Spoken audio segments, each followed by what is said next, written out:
This video guide demonstrates the installation of the Series RSMC StabiliSENSE Critical Room Status Monitor. First up is mounting and installation. Each RSMC includes a cardboard cutout template in the box.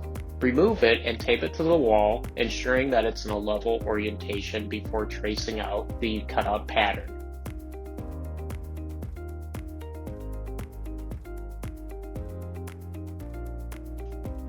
Once you have the pattern traced, remove the cardboard cutout from the wall and begin cutting.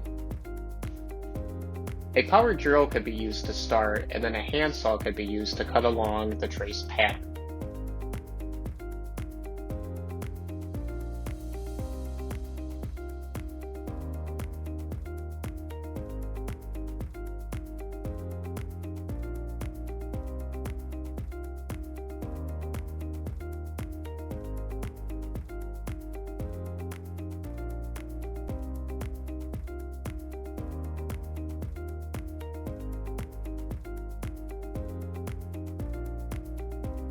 Once the wall cutout is complete, feed the wiring and tubing through the hole and into the included junction box.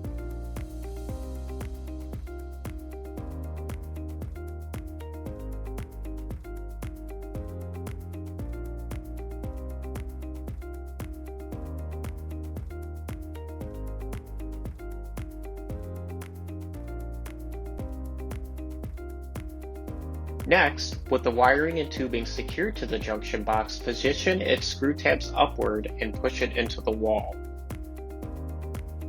Ensure that the junction box is flush against the wall before tightening the screw tabs to secure it.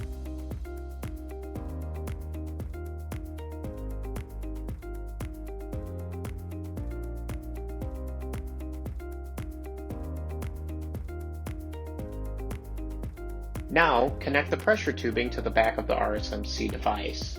Ensure that the pressure tubing is connected in the proper orientation to ensure proper readings. Next, connect the power input to the RSMC. Refer to the wiring diagram for proper terminal locations. Additionally, any analog input sensor or digital input for a door switch can be wired into the back of the RSMC at this time as well. Once you are completed wiring in all of the input devices as well as power and connecting the pressure tubing to the back of the RSMC device, you could slide the cabling down through the junction box and snap the RSMC into the junction box flush into the wall. Let's walk through the setup wizard of the RSMC. The first selection is language. Choose your language and then click Next. The next selection is USB or local configuration. Select USB configuration if you'd like to load a previous configuration onto your RSMC. Otherwise, select local configuration to program the unit step by step. If you select a local configuration, the next selection is the number of rooms and the number of sensors you wish to program into the RSMC. Every RSMC has one built-in differential pressure sensor, 2 analog inputs represented as user input 1 and user input 2, and 1 digital input for a door status switch. 1 room, 2 rooms, or 3 rooms can be selected, and up to 3 parameters can be displayed simultaneously on the RSMC. The next selection screen is network. Either Modbus or BACnet can be selected if you're connecting to a communication protocol. If not, select None, and hit Next. Next up is the input screen. On this screen, select the drop-down box next to the word Input, then configure each parameter one by one.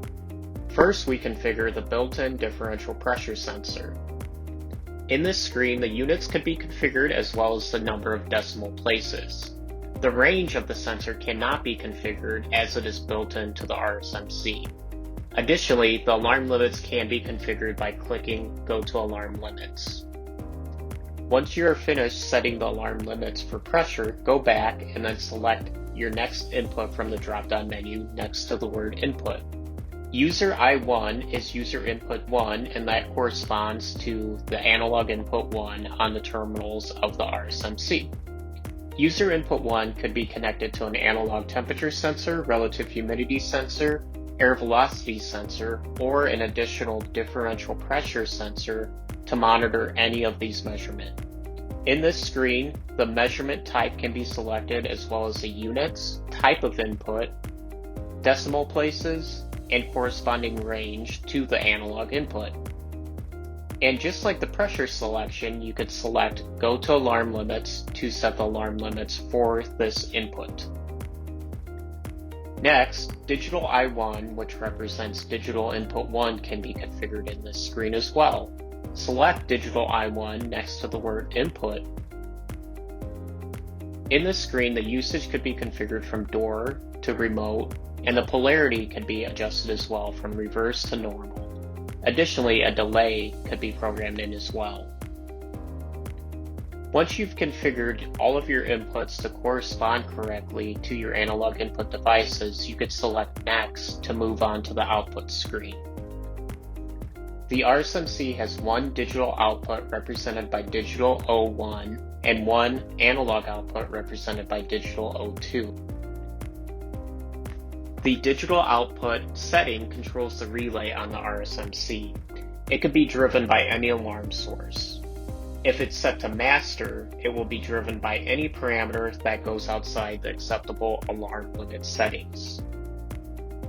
It could also be toggled from normally open to normally closed. By default, the analog output corresponds to the measurement of the built-in differential pressure sensor.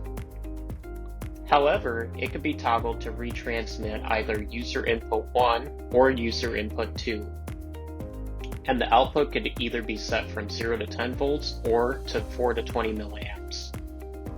The next settings screen is the general alarm settings. In this window, the alarm interlock can be configured, the audible alarm could be turned off or on, and the volume could be adjusted. Lastly, the mute timeout could be configured as well. The mute timeout is measured in seconds. The next settings screen is Room and Display. This window allows you to configure the location of each parameter on the display during normal operation. The RSMC displays a graphic on the lower left-hand side of the display, marked with 1, 2, and 3. The block marked with number 1 will show sensor 1, and the block marked with 2 will show sensor 2, and so on. The location of each parameter is up to you.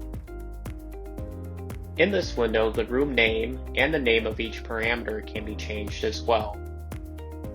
Once you are finished configuring the location of each parameter, click Next. Display Settings is the next screen in the Setup Wizard. In this screen, the brightness of the backlight can be adjusted. When finished, select Next. The RSMC will then prompt you to save or cancel. Once you select Saved, you're finished setting up the RSMC, and it will now display the home screen. This is the screen that will be shown at all times during normal operation. It will display each parameter, the room name, as well as a gear icon on the top right to change settings in the future. In addition, the date and time are shown on the bottom left, and an occupied toggle is shown on the top right. It can be switched from occupied to unoccupied and to cleaning mode. We hope you enjoyed this video and found it helpful. Thank you for watching.